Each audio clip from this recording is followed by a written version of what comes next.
उत्तर प्रदेश के महाराजगंज से चौंकाने वाली कुछ तस्वीरें सामने आई हैं। वहां बारिश न होने से परेशान कुछ महिलाओं ने बीजेपी नेता जयमंगल कनौजिया को कीचड़ से नहला दिया। बताया गया कि वहां के लोगों का मानना है कि ऐसा करने से जिले में अच्छी बारिश होगी,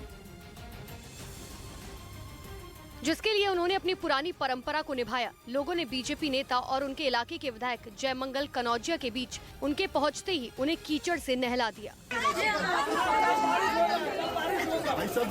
जयमंगल कनौजिया इलाके के लोगों से मिलने पहुंचे थे, तभी बीच सड़क पर उन्हें चारों तरफ से घेर कर खड़े हो गए और बाल्टियां भरकर उन पर कीचड़ डाला। किसान परेशान हैं बारिश न होने के कारण, इसलिए कीचड़ से उन्होंने नहलाया कि इंद्रदेव खुश हो जाए। बीजेपी नेता पर कीचड़ डालने के बाद उन लोगों ने एक दूसरे पर भी कीचड़ डाला। इस आस में ऐसा करने से जिले में अच्छी बारिश होगी। यूक्रेन से जारी जंग के बीच रूस के राष्ट्रपति व्लादिमीर पुतिन ने अमेरिका के खिलाफ मोर्चा बनाने की कोशिश तेज कर दी। इसके लिए पुतिन अगले हफ्ते ईरान के दौरे पर भी जाएंगे। वहां वो तुर्की के राष्ट्रपति से भी मुलाकात करेंगे। और माना जा रहा है कि ईरान के इस दौरे के जरिए पुतिन अमेरिका के राष्ट्रपति बाइडेन के खिलाफ एक मजबूत मोर्चा बनाने की कोशिश में जुटे हैं। जंग की शुरुआत के बाद ये दूसरा मौका होगा जब पुतिन विदेश दौरे पर जाएंगे। इससे पहले पिछले महीने ही उन्होंने सोवियत संघ का हिस्सा रहे ताजिकिस्तान और तुर्कमेनिस्तान का दौरा किया था। तब भी यही माना जा रहा था। यूक्रेन पर हमले के बाद कड़े प्रतिबंध झेल रहे और अलग थलग कर दिए गए पुतिन पश्चिमी देशों के खिलाफ अपने साथियों को एकजुट करने की मुहिम में जुटे हैं और उनके इस दौरे को भी इसी नजर से देखा जा रहा है। लेकिन पुतिन के अगले हफ्ते होने वाले दौरे से पहले ही अमेरिका के राष्ट्रपति बाइडेन इजरायल पहुंच गए। बाइडेन का यह दौरा ऐसे वक्त में हो रहा है जब ईरान और इजरायल के बीच तनाव चरम पर है और माना जा रहा है कि पहले से ही अमेरिका का विरोधी ईरान उनके इस कदम के बाद और भड़क सकता है। यानी ईरान और अमेरिका के बीच खाई और बढ़ सकती है। ऐसे में अगले हफ्ते तेहरान में जब पुतिन ईरान के राष्ट्रपति से मिलेंगे तो बाइडेन के दौरे की चर्चा तो जरूर होगी। बाइडेन और इजरायल की दोस्ती का सहारा लेकर पुतिन ईरान को अपने और करीब लाने का मौका हाथ से जाने नहीं देंगे, क्योंकि अमेरिका की एक चेतावनी ने ईरान के साथ उसके रिश्ते में लगी आग में पहले ही घी डालने का काम कर दिया। और ऐसा इसलिए क्योंकि पुतिन के दौरे का ऐलान होने के एक रोज पहले ही अमेरिका ने यह आशंका जताई थी कि ईरान रूस को 100 से ज्यादा ड्रोन देने की तैयारी कर रहा है, जिनका इस्तेमाल पुतिन की सेना यूक्रेन की जंग में कर सकती है। यानी ईरान के दौरे से पुतिन अपनी सेना के लिए नई ताकत लेकर जाने की तैयारी कर रहे हैं और इसी बात ने अमेरिका की चिंता बढ़ा दी है। 4.5 महीने से ज्यादा वक्त से अमेरिका हथियारों के साथ अपने स्विच ब्लेड और फिनिक्स जैसे घातक ड्रोन भी यूक्रेन भेज रहा है। अमेरिकी ड्रोन की मदद से ही जेलेंस्की की सेना ने रूसी सैनिकों और उनके टैंकों के बेड़ों को कई बार नेस्तनाबूद करने का दावा किया।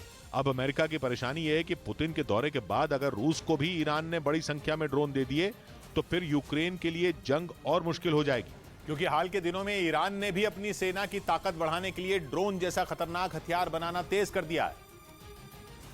और इसके लिए उसने कुछ दिनों पहले ताजिकिस्तान में हथियार ले जाने में सक्षम ड्रोन बनाने की एक नई फैक्ट्री खोली थी।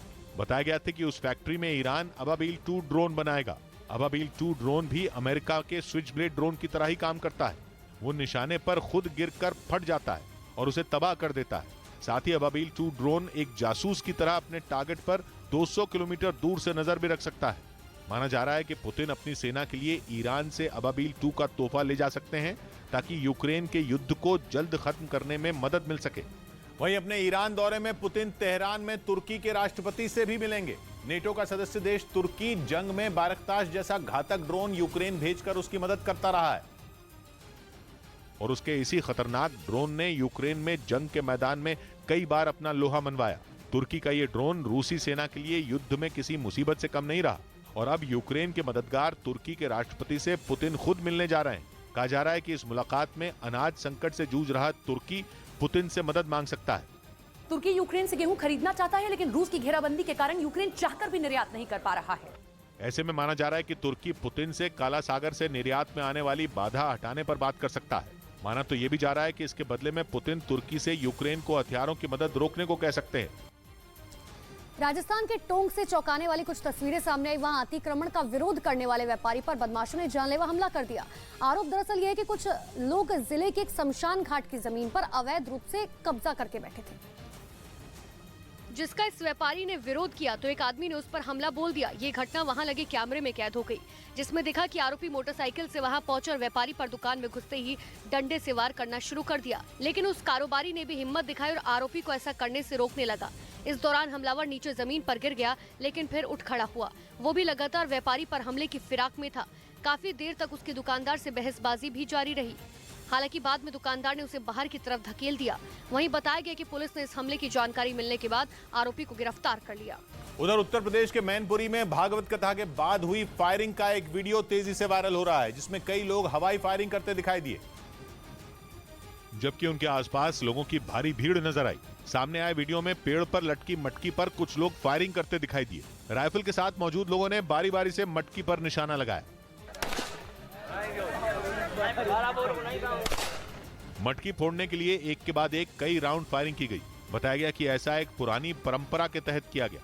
वीडियो में दिखा कि कैसे फायरिंग से पहले कथावाचक के मंच पर लोगों ने अपने हथियारों की पूजा करवाई और उसके बाद फायरिंग की।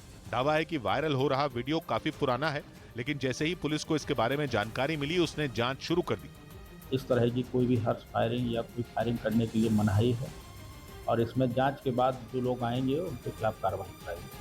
खबर है कि 2 महीने पहले फायरिंग का ये वीडियो किसी ने अपने फोन में रिकॉर्ड किया था, जो अब वायरल हो रहा है। रूस ने निकोलाइव में यूक्रेन को भारी नुकसान पहुंचाने का दावा किया। रूसी रक्षा मंत्रालय ने इस बात का दावा किया कि वहां पुतिन की फौज ने यूक्रेन के करीब 350 सैनिकों को ढेर कर दिया, जिसके लिए रूसी सेना की तरफ से यूक्रेन के एक शिपयार्ड पर हमला बोला गया। जो वीडियो सामने आया उसमें देखा कि रॉकेट लॉन्चर की मदद से एक के बाद एक दुश्मन के ठिकाने पर कई ताबड़तोड़ हमले किए गए। दिन छिप गया, लेकिन निकोलाइव के अलग अलग हिस्सों में रूस की बमबारी ने सबको दहला कर रख दिया। रूस का दावा है कि उसने शिपयार्ड पर हुए हमले में यूक्रेन के करीब 350 सैनिक मार गिराए, जबकि शहर के एक दूसरे हिस्से में यूक्रेन की सेना के 70 कर्मचारियों का भी खात्मा कर दिया। सामने आई तस्वीरों में साफ दिखा कि निकोलाइव में रूस ने यह हमला पूरी रणनीति बनाकर किया। पहले यूक्रेन की फौज के ठिकानों को टारगेट पर लिया गया और फिर हमले किए गए। यही वजह रही कि यूक्रेन की फौज ने अपने सैनिकों को खोने के साथ बड़ी तादाद में हथियार भी खो दिए। चीन और अमेरिका में तनाव और बढ़ने वाला है। खबर है कि अमेरिका को ताकत दिखाने के लिए चीन ने अपने उस सबसे खतरनाक विमान की पहली उड़ान की प्लानिंग कर ली है, जिसे वो बीते काफी साल से गुपचुप तरीके से बनाने में लगा है। खुद चीन के सरकारी अखबार ग्लोबल टाइम्स ने दावा किया कि चीन अब बहुत जल्द इस ताकतवर विमान को उड़ाने वाला है। पूरा शक है कि चीन का यह विमान उसका H-20 स्टेल्थ बॉमर है, यानी आसमान से बमों की बेतहाशा बरसात करने वाला ऐसा हवाई जहाज जो जंग के मैदान में दुश्मन को संभलने का मौका तक न दे, और साथ में स्टेल्थ का ऐसा कवच कि दुश्मन खुद को बचाने के लिए जवाबी कार्रवाई भी न कर पाए, क्योंकि स्टेल्थ प्लेन, रडार या एयर डिफेंस सिस्टम की पकड़ में ही नहीं आते। चीन के ऐसे H-20 स्टेल्थ बॉमर के फ्लाइट टेस्ट की चर्चा शुरू हुई उसकी सरकारी company aviation industry corporation of China के एक अधिकारी के बयान के बाद। चीन के इस अधिकारी ने एक मीटिंग में कहा कि चीन एक जरूरी किस्म के विमान का फ्लाइट टेस्ट करने की तैयारी कर रहा है। यह विमान रणनीतिक तौर पर बहुत ज्यादा अहम है। मीडिया रिपोर्ट्स में विमान का नाम नहीं बताया गया, लेकिन चीन के अधिकारी के हवाई जहाज को रणनीतिक तौर पर अहम बताते ही H-20 स्टेल्थ बॉमर के टेस्ट की चर्चा ने जोर पकड़ लिया, क्योंकि चीन परमाणु बम गिराने वाले इस बॉमर के जरिए अपने सबसे बड़े दुश्मन अमेरिका का शिकार करने की ताक में है। चीन के इरादे इस बात से ही साफ हैं कि उसके H-20 बॉमर को अमेरिका के B-2 बॉमर का ही चीनी वर्जन कहा जा रहा है। और फिर इस खबर की टाइमिंग भी ध्यान देने वाली है, क्योंकि B-2 बॉमर वही विमान है जिसे अमेरिका ने कुछ दिन पहले ही ऑस्ट्रेलिया में तैनात किया है, और उस तैनाती को अमेरिका की चीन के लिए आखिरी चेतावनी के तौर पर देखा जा रहा है। लेकिन जब अमेरिका आंखें दिखाए तो चीन कैसे हाथ पर हाथ धरे बैठा रहे। इसलिए अमेरिका की चेतावनियों से बेपरवाह चीन ने भी H-20 बॉमर के टेस्ट की खबर उड़ाकर अपना तुरुप का पत्ता चल दिया, क्योंकि डिफेंस इंडस्ट्री में चर्चा है कि यह लंबी रेंज का विमान होगा, मतलब कि बेहद दूर से अपने टारगेट का शिकार कर सकेगा। कहा जा रहा है कि H-20 की रेंज कम से कम 12,000 किलोमीटर होने वाली है। अगर यह दावा सही है तो चीन की जद में अमेरिका का हवाई राज्य भी होगा, और अगर चीन का H-20 आर्कटिक के ऊपर पहुंच गया तब तो उसकी पहुंच में अमेरिका के सभी 50 के 50 राज्य होंगे।